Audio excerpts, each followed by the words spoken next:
We're here this morning with Dr. Don Getz, and Don, I'd like you to give me a little background about how you got into optometry. Well, I was at UCLA, and I was an accounting major because my brother was a CPA, and I wanted to go into accounting, and work with my big brother, who I loved.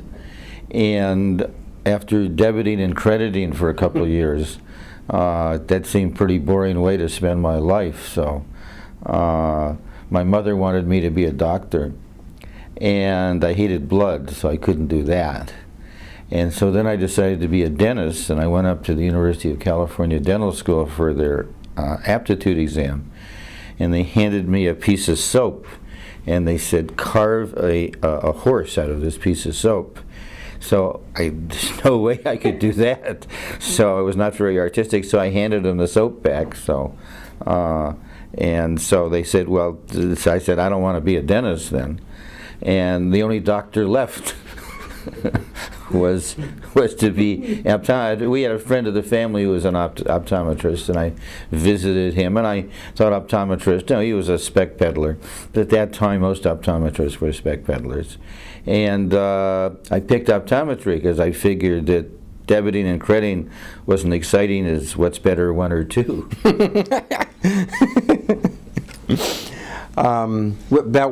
When was this? This was in the late 40s. And then after you left optometry school, give me a little idea of what your career path was. Well, I immediately went into the United States Navy. They were about to draft me in the Army, and there was a Korean conflict going on, and I was going to be an infantryman, and so I applied for a commission in the Navy and the Air Force. When I graduated optometry school, I was top man at the school, and so Henry Hofstadter came up to me and wanted me to go to Ohio State to become a PhD, to defer me, so that I could be one of his boys, and I'd be dean of an optometry school now if I had gone that path. Can you imagine that? And I applied for a commission in the United States Navy. Now, up till then, optometrists went in as non-commissioned people. They were enlisted people. And I was the first directly commissioned optometric officer. In fact, they sent us to officer candidate school as an experiment with attorneys and psychologists. That's the last time they did that, because we all didn't care. And we learned, we had to learn the same thing they learned at Annapolis, and then we knew if it came down to us, we'd give one command, which would be abandon ship. And so I got out of the Navy, and I was offered a job in Phoenix, Arizona, and my wife was pregnant at the time, and it was before the days of air conditioning. And we spent 2 days there, and she decided she wouldn't live there. And then I came back to Los Angeles, and another nice, cool place. Well, compared to Phoenix, Arizona, it was a very nice, cool place. And my interest was in vision training even at that time, and I opened up an office with Dr. Max Shapiro, who was the professor of, quote, orthoptics at the Los Angeles College of Optometry. And I worked part-time there and part-time at the first Kaiser Permanente. Major purpose was to steal patients to refer to my private office to do vision training. Now, I'm interested, you said you already had this interest in visual training. Where did that come from? Where did you notice it? Was it from your education? Was it from some things outside? No, it was strictly from my education unusually, but sort of a negative of my education, because I was bored to tears in optometry school. I just thought that was the most boring profession in the world. And I happened to have a girlfriend who was the secretary to the professor of orthoptics. And we were dating, and she got me very interested in the field of orthoptics at that time. It seemed much more interested. And the professor wrote the worst exams in the world. You just had to parrot back information to him. You didn't have to apply or think. And I told him he wrote these terrible exams. So he said to me, if you think it's so easy to write exams, you write them. And so I did, and it was not an easy task to write exams where people had to apply what they knew, rather than just repeating back to him. And that sort of got me interested. And then there was an older man, probably my age now, but at the time I was a kid, who was auditing the class in a thing called practical optometry, taught by a guy named Les Scown, who was really one of the gurus at that time. And he missed a few weeks, and he asked to borrow my notes. And he borrowed my notes because I was the best note taker. And he brought them back, and we got to talking, and he told me that in his office he was curing myopia. So being the top person in the class, I'd said something very respectful to him, like bullshit. Mm-hmm. And so he says, if you don't believe me, come down to the office. And so I went down to his office, and he was curing myopia, believe it or not, which was so against everything that I was taught, because I was given this classical education that the eye is like a camera, and you can maybe correct it with lenses and things of that nature. And seeing how he did it just turned my life around. It was against, again, everything that I was taught, but he provided me with new concepts. And I ended up graduating as the only one in the class on the state board applying an OEP type of analysis to the patients they gave me, because everything else was graphical analysis and Sheard's criteria and Birchfield's criteria, and the college just thought they lost me. I mean, I was just, I was just, they thought I had a future. You would turn to the dark side. I'd really turn to the dark side. So, you already, before you were in optometry school, you were already moving in some of the directions that your career has gone. Give me an idea now that you're in practice, you're starting to apply some of these things. I understand there's a major life event that sort of turned you into getting involved in working with strabismus. Well, that major life event was my own daughter, who was like a living laboratory. I mean, I was doing developmental training with her from the time she was born. I was imposing reflexes, and this was, a long time ago. And she was doing fine, and I'm retinoscoping her every day, and she developed a high fever, and like 104 fever. And went into convulsions, and we threw her in the bathtub and put ice on her and all the things they used to do in those days. And she woke up the next morning and her eye was turned into her nose, okay? And I sort of looked at that like, why me, okay? And then I figured, like, why not me, So I proceeded, I wanted to cure her. And it was very interesting because I examined her that morning, and she scoped a plus 0.75, which a minor degree of hyperopia, which was normal and desirable. And I scoped her again after she developed the hyperopia, and she was like a plus 6 and a minus 350 cylinder, which sort of said, how can that happen, And so I figured I better do something about it. And so I went to the OEP, and they said, well, this is just another manifestation of a vision problem, and you do the same things, you do with anyone else. You put them on a walking rail and a balance board, and you do versions and fixations, and I did that. That didn't work. And Had you already been using some of those tools? I had been in division training, working primarily with children with learning disabilities. And then I called the academy and talked to the academy people, and they said, well, you obtain fusion at the objective angle and try to build ranges from that. And I got this 3-year-old, like, lots of luck. They put her in the major amblyoscope, and that didn't work.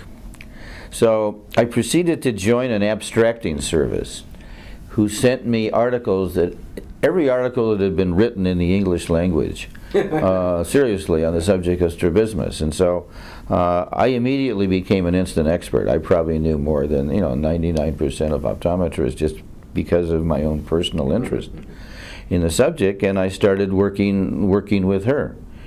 And I learned probably more from the mistakes I made working with her, than the successes I had.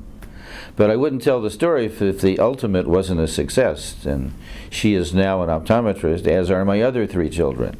Can you give me a little more maybe about what you actually did and how you were able to help her get binocular? I've met her, and I know she does use her eyes together and is doing a nice job there. And I think it's a great credit too that you more in the family have followed in the footsteps. Well, I just sort of developed a protocol in working with her in both a behavioral and a classical way. We created equal monocular skills. Okay, we broke down the suppression. We created monocular skills in a binocular field. We got peripheral fusion, we got central fusion, we got stereopsis. You work through the things.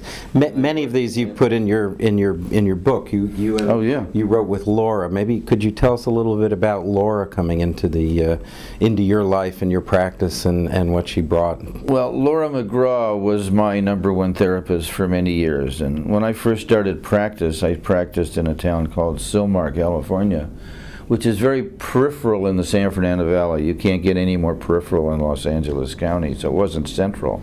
It was hard to get referrals and things like that. And I would always hire, when I started, these young, beautiful girls who all ended up getting pregnant. After you got them trained and they were good, they got pregnant.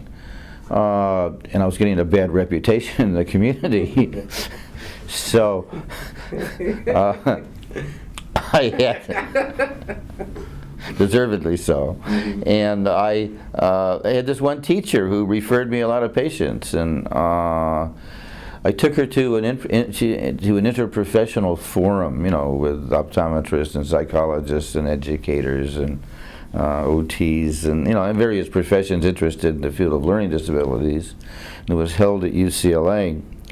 And she told me, if you ever need anyone to be a therapist, I'd like to do it. Now, she was old enough to be my mother, so my insecurity at that time, I didn't want my mother working there. But finally, somebody else got pregnant, and I asked her if she really wanted to work, and she did. And she turned out to be the brightest, most creative, most intelligent, most mechanical person I've ever met in my life. I get credit for a lot of innovations that people think that I developed. But I would say to Laura that I'd sure like to be able to do this task, this visual training task, with Timmy here. And the next morning she brought in a contraption that she made so I could do that. And because I was never a mechanical kind of a person. And we were able to, to do this task. It might have been my idea, but it never would have came to fruition if I didn't have Laura McGraw. And she was so warm and loving and caring, and the kids loved her. And talk about, multiple training. We were 2-on-1. It was 2 of us on one patient, and one patient, and that's how we learned. Yeah. And she was not only warm to patients, but when you had visiting doctors come in, she also would open up and spend time, and she Well, we've always, you know, one of the beauties of this profession is that we all seem to love to share. And you learn something and you want to tell the world about it. And you want to help other optometrists and things. And she held seminars for other therapists. You know, it's hard to train a therapist, and she would hold these seminars, and all the other doctors would send their therapists to learn to become a therapist. And she was truly a therapist. She was not a pair of hands, as some doctors seem to use therapists, a pair of hands. She was creative. She knew what to do if a patient didn't give the desired response. Mm-hmm. Absolutely. And how to make it go to a higher or a lower level. She was, outside of my wife, is the greatest lady I've ever met in my life.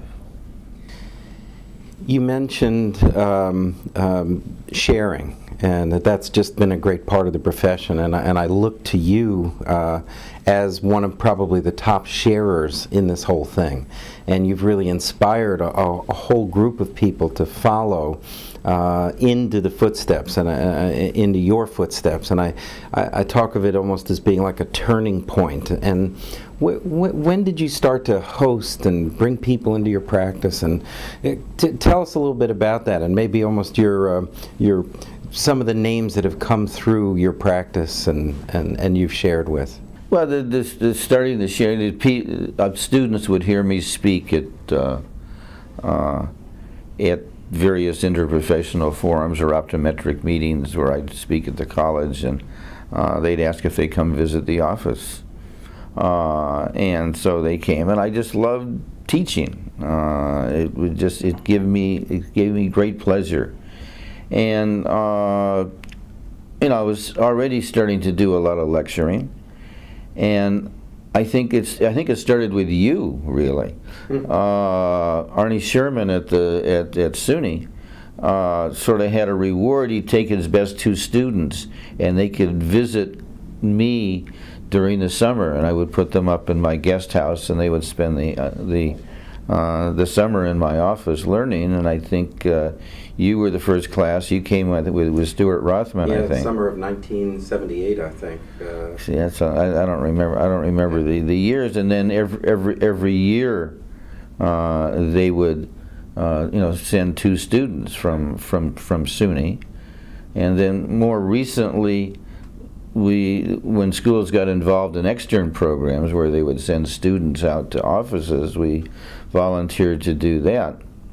The greatest pleasure I think I get in life, okay, not the greatest pleasure, let's not get carried away,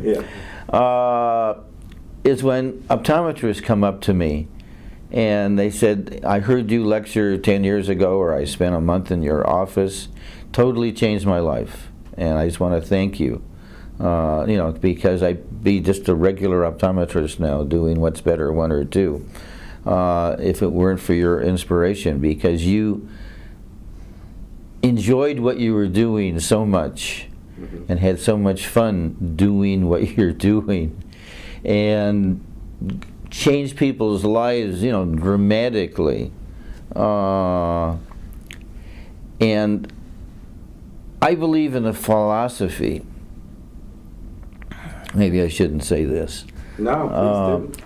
Of what I call altruistic egoism. Because people come up to me all the time and they say, you're so wonderful, you changed my life, you changed the life of these patients. The reason I do that is so people can come up to me and say, you're so wonderful, and you changed my life.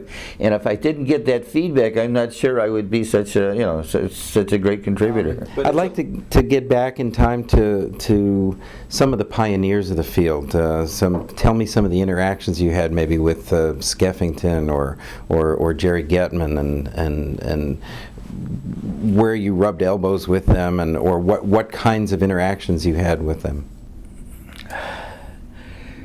Gee, I had all sorts of interactions with them. You know, when I first started, the people who were lecturing were basically Skeffington, and I would go to Skeffington, and Skeffington, you know, wore these spats and was this very imposing figure.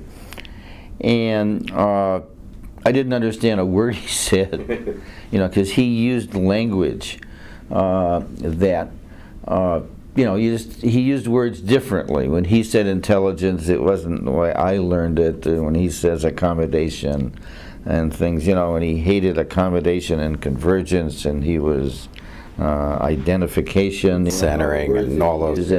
And it was hard to follow him.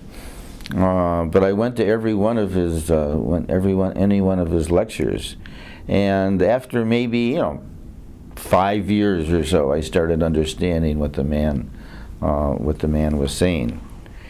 And Jerry Getman, I was very close to. We used to go over his home all the time, and he would show me things with a retinoscope that I still don't see. Okay?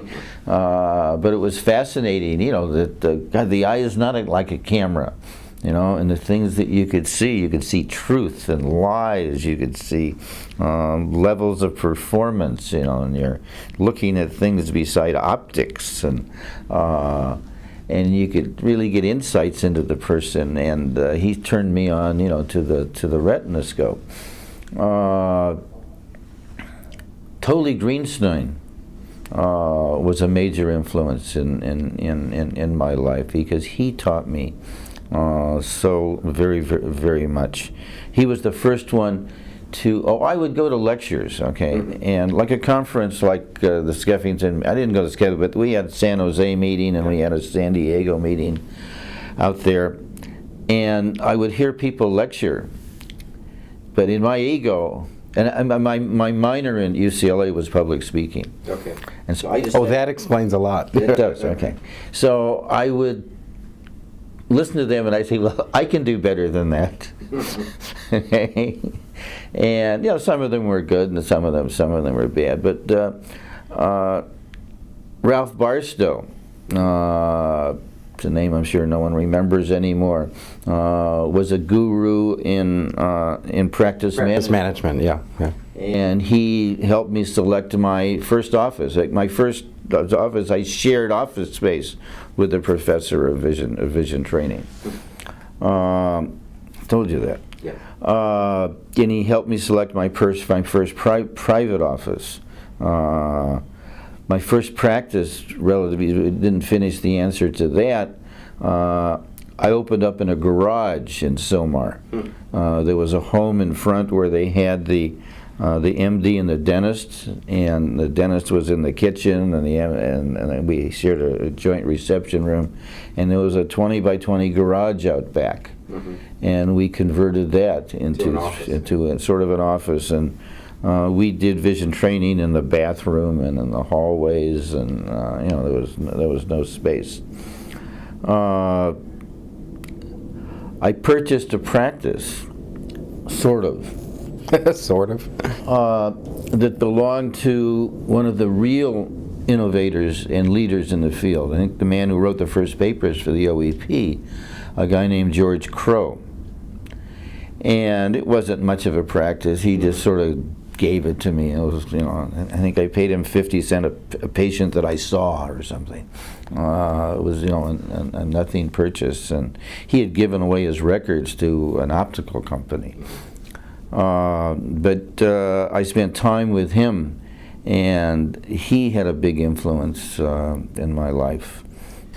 I remember there was, when I came to visit, Stu Rothman and I came to visit you that summer, there was an old gentleman sitting around who said, you have to meet this fellow. He's all about plus lenses. There was Dr. Jakes. Can you tell us a little bit about?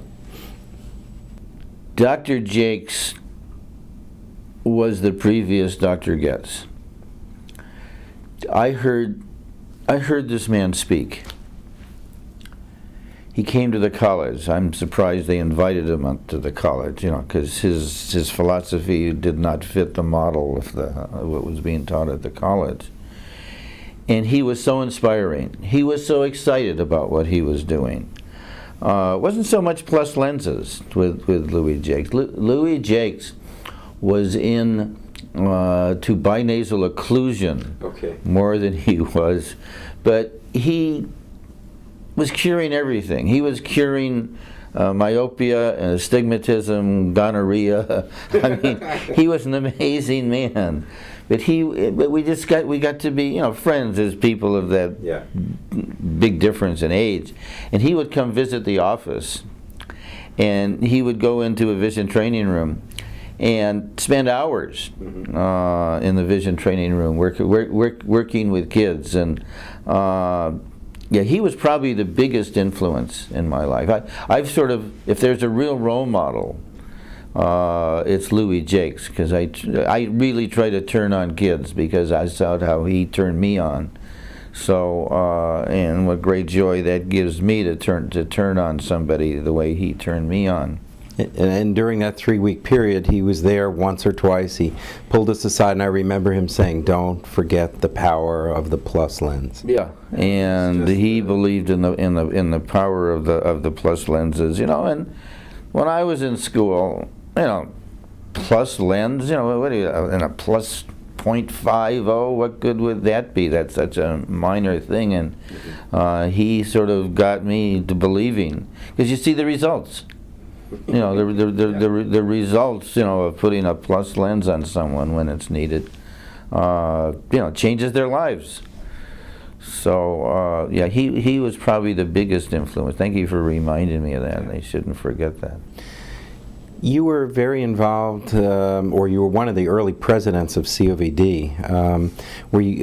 I don't know about, or maybe you could tell me about if you had some involvement in its actual initial creation, and I think I'd be interested in hearing a little of the story and some of what you did with COVD in the early years.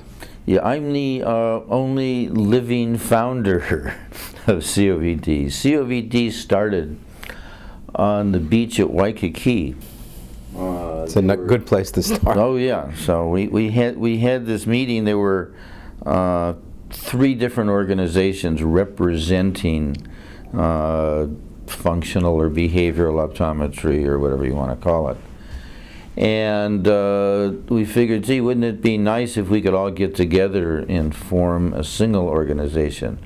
We had a group on the West Coast, and Charles McQuarrie and Bob Wold and I represented them. And then there was one in Southwest, in Texas, and in that area with Nelson Grieman represented them. And then there was a group in the Chicago Midwest, Minnesota, with Ray Lowry. Represented them, and we just all got together on a sunny day on the beach of Waikiki, and so wouldn't it be nice if we formed one organization, so we're not dividing our, what we're doing. We're all doing the same things. And so we just made this decision to start this organization. And all of us became presidents, except Bob Wool did later on, because he loved being secretary. But I was like the 3rd or 4th president of COVD. COVD formed with certification or accreditation or something as a found. Where did that idea fit in? Because it was there right from the beginning, wasn't it? It was there right from the beginning. So for a couple of reasons. One, so that the public could determine who was competent in the area. So it wasn't just somebody who's interested in the field. And so they could tell, because they were fellows of COVD, that this was someone they could go to. And also for the purpose of inter-referrals. To be able, so you have a patient that's moving from Los Angeles to Baltimore, to know that somebody is good in Baltimore, that they've been certified, not that they just joined a group, that they actually had to go through a testing process to prove that they were certified, prove that they were competent, so that they could become certified. The very first president of COVD was Amarita Treganza. Everybody, or many people, called her Trigger. Really the first lady, if you will, of behavioral vision care. Could you give a little background of Amarita? Amarita owned a place down in Baja, California, okay, in a place called Bahia de Los Angeles. and it was on the bay, and we used to have seminars at her. We would go down there and have these wonderful seminars. And I introduced even Bob Sannett to Amarita, and because she was looking for somebody to practice with, and he was former Miss Lemon Grove, by the way. Yeah, was she really? She was the former Miss Lemon Grove. Miss Lemon? Well, I only known her, since she was maybe 50s and 60s, and she was still beautiful. Yeah. And a former actress, or had training as an actress. You know more about that than I do. Yeah. And I remember the first COVD meeting. I brought my present wife, Lynn, and we weren't married then. And she refused to let Lynn sit at the head table because we were not married to each other. And so I told her that I wouldn't MC the banquet, which I've done since year one, and I didn't think that would be a threat. It's like, go away. I remember Lucy Johnson was at the head table, and I finally convinced her, and she came to love Lynn, so we all became very good friends. Yeah. I was going to ask you a little bit about that was two things you also did with COVD. You were the program chair for many, many years. Yeah, over 25 years. Yeah, very responsible for putting tremendous, excellent programs together, as well as being the MC at a number of the various functions and banquets. And I'd like you to just talk a little bit about what that experience meant to you.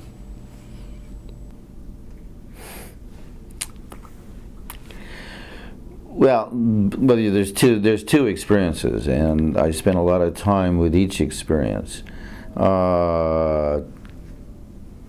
Before me, there was a program chairman who will remain nameless, who I thought put on terrible programs. Okay, and I guess I volunteered. It was after I was president.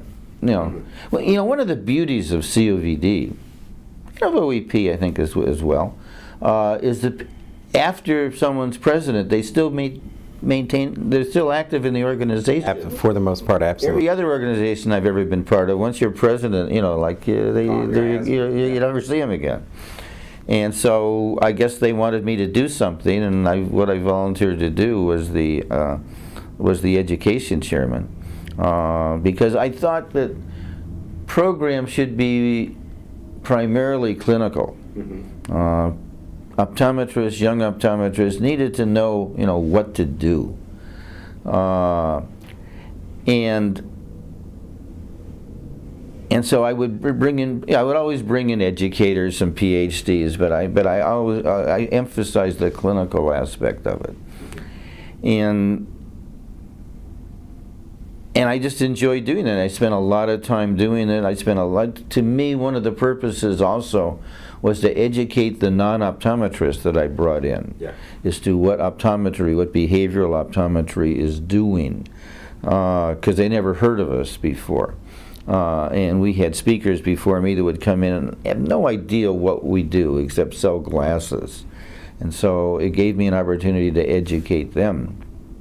Well, Don, I was always impressed with you spent time getting into the field of nutrition, getting into the field of neuroscience and some of these other things.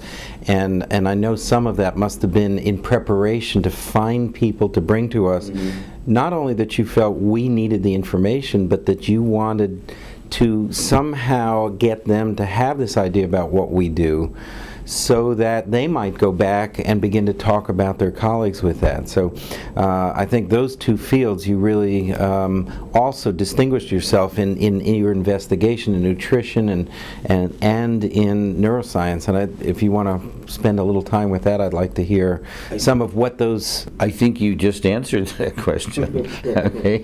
Who's that?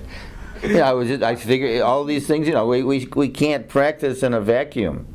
There's information out there that will help us do our job better in various allied fields. I go to lots of meetings. I go like almost every year to the neuroscience meeting. And it's really fascinating when you go to a neuroscience meeting, but 80% of the presentations concern vision, because that's the main way to look into the brain. And I would be impressed with that. Al Sutton and I used to travel up and down the West Coast visiting all the neuroscience, the universities where they were doing the major neuroscience research. And I think we were probably, he and I, responsible for teaching them maybe there's some plasticity in the brain. You know, it's not you got what you got and that's too bad. That you can do something about it. You know, they were all convinced that, and these were the big PhDs writing that there's this critical period, and they couldn't. We're saying, gee, we're curing strabismics who were 16 years old. Well, you can't do that, you know. And so I think we had a lot of influence on them, and they had a lot of influence on us because they know a lot of things that we don't know. You can't know everything, and. I got very interested in nutrition because I was invited to lecture at the International College of Applied Nutrition. And I listened to all of the other lecturers. And these were guys who were in their 90s and 100s and healthier than I was. And I said, God, there must be something to this. And so I started learning a lot about nutrition. And so I became their token optometrist. They put me on the board of directors. And I got involved in that. But the funnest thing I do is MC the banquets, you know, the luncheons. You know, I shouldn't tell you this, but I probably spend more time preparing that than I do the lectures that I give. And I try to make it, you know, relative to the people at the head table and things. And I just have always loved telling jokes. And people say, gee, they never remember a joke. I remember every joke I've ever been told that I want to remember. Right. You know, if you want to remember something, you make a point of remembering it. And I just have so much fun doing that. The power of being up there at a head table with a few hundred people in the audience and making them laugh is such an ego booster. Yeah. I remember one time I was invited to lecture in South Africa, and as you know, I love lecturing, but they have this meeting once a year where they invite a dignitary. There's a men's club. It was before apartheid was over. And they invite dignitaries. Like before me, they had Margaret Thatcher, they had Gary Player, they had Ian Smith, you know, the really biggies. And they introduced me, and they put a brochure out, the world famous American television comedian. Okay? And I got up there, and right before I got up to speak, I was supposed to be speaking on Sports Vision, but the comedian thing got him there. And the guy says, I want you to speak for 20 minutes. We want 15 minutes to be jokes. Okay. And we want them all to be dirty.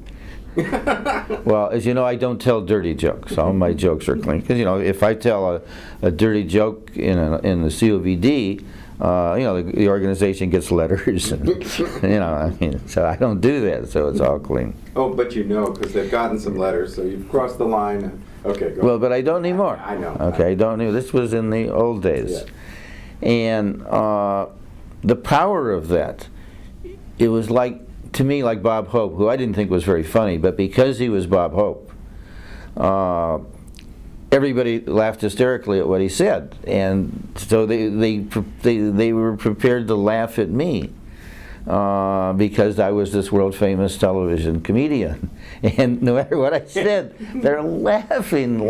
Boy, that talk about power. And I thought they had the rhythm down. Yeah. They knew when to do their thing. But then I thought I was funny, so I went to a comedy club. I figured I'd change my career, and I went to a comedy club in Los Angeles, and I think next to death itself is saying something you think is very funny and being met with total silence.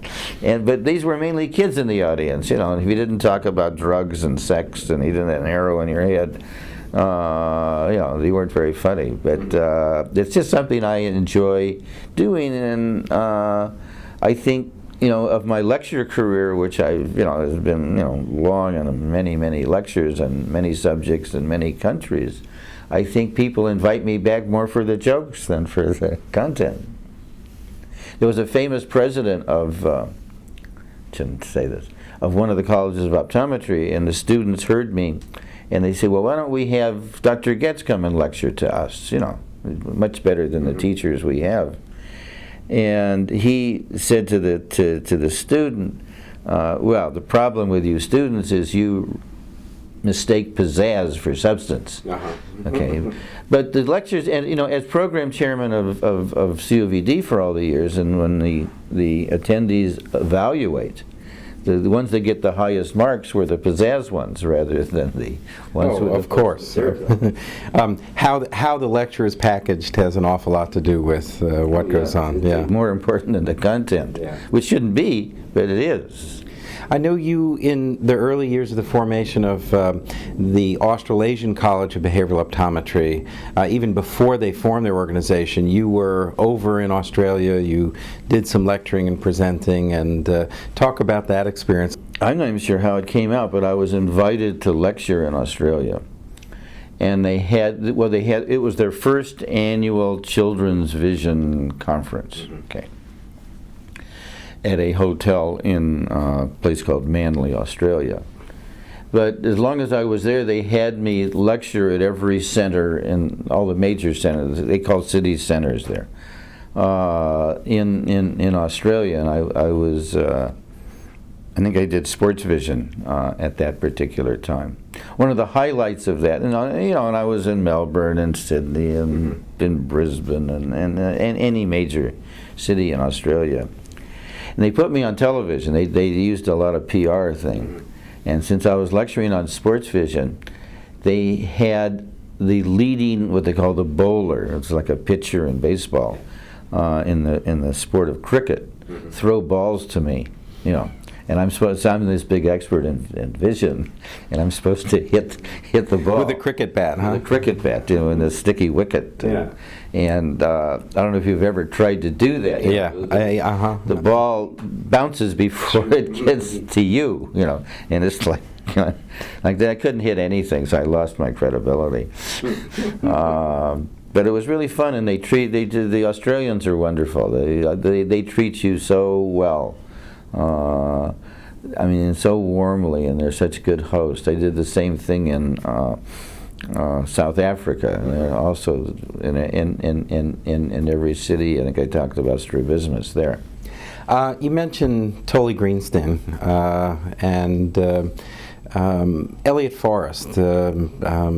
Give me some of the interaction you had with Elliot in the early days.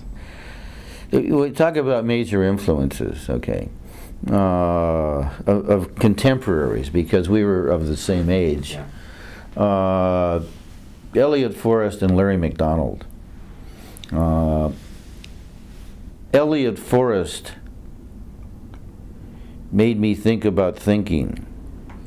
That we're not teaching visual abilities and visual skills and ductions and bass outs and accommodative rock.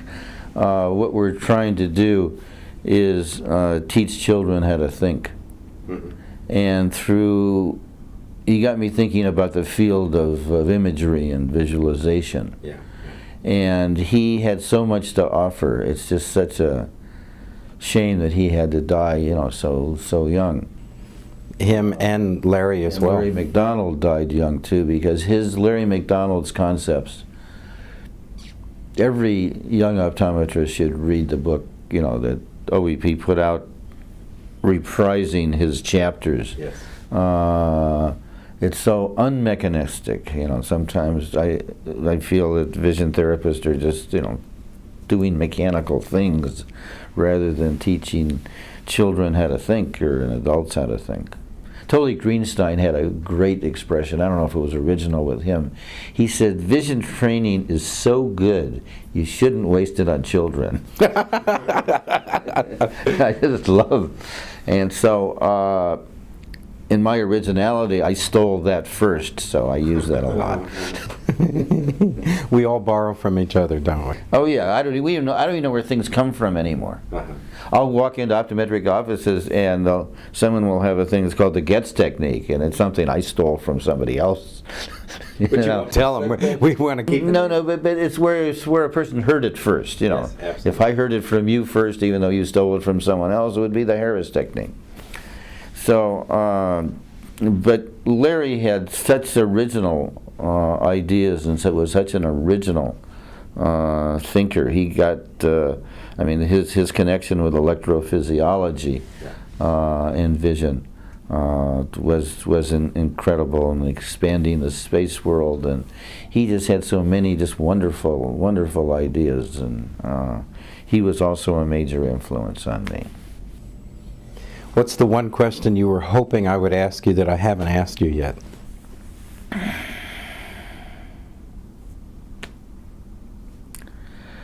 I don't know the answer to that. I mean, I just love what I do. I absolutely, it's the same thing. I mean, I get up in the morning and I look forward to going to the office even after all these years. I mean, if I was doing What's Better 1 or 2, I'm sure I would have retired, you know, years and years ago. But to see kids go from F's and D's to A's and B's, and to straighten out their eyes, I mean, it determines who these kids become, whether they go to college, who they marry, how happy they are in their lives, their self-image, and even, you know, with the strabismics, with their self-image. I mean, I literally feel I'm saving lives, and it gives me such joy.